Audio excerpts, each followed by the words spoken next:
My name is Vivek Srivastava. I am a consultant cardiac surgeon at the John Radcliffe Hospital in Oxford, in the UK.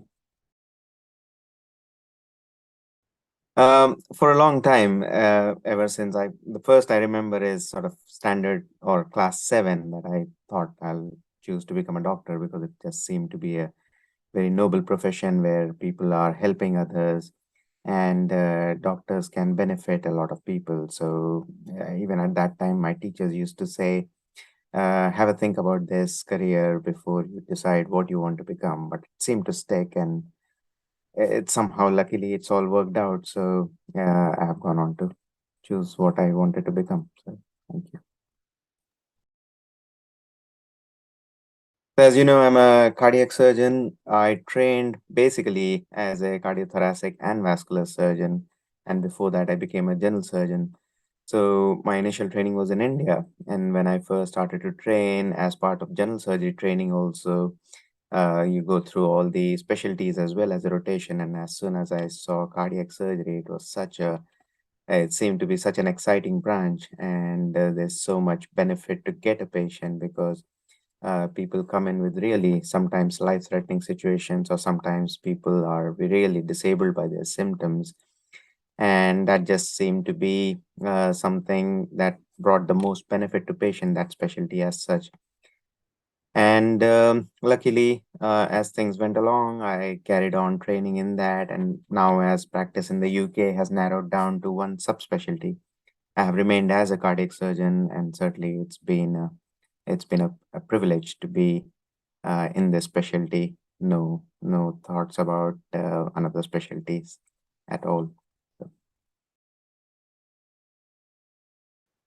Yeah, as I was saying in the earlier phase, basically that people have life-threatening situations quite often related to their heart condition, or people are really almost incapacitated. And I know from personal experience as well that people can really suffer from some heart conditions, which also impacts on their longevity even.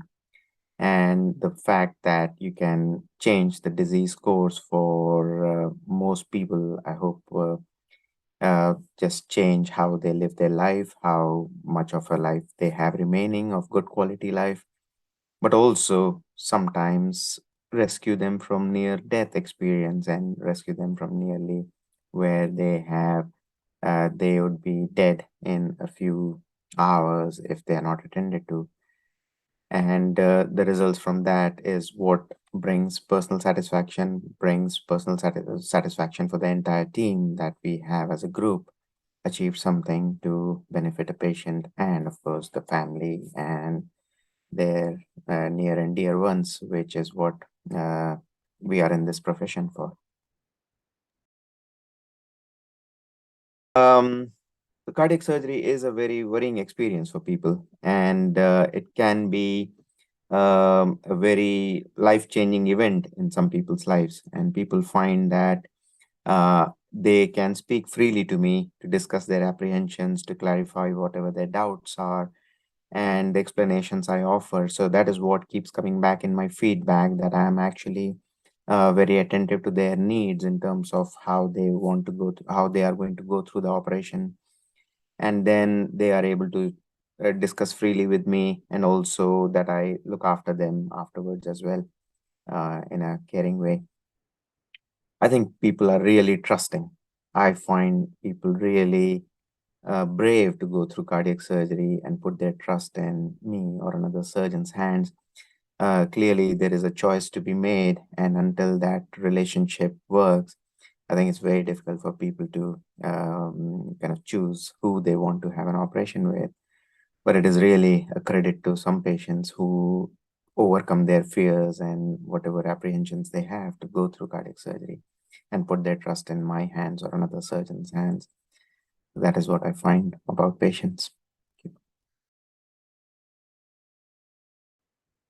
So one thing I find is, and I'll put it in inverted commas, is you try your best, you give your best, and hope for the best rewards possible. But the rewards are not something to be looked out for. You basically give your best effort, and rewards will follow.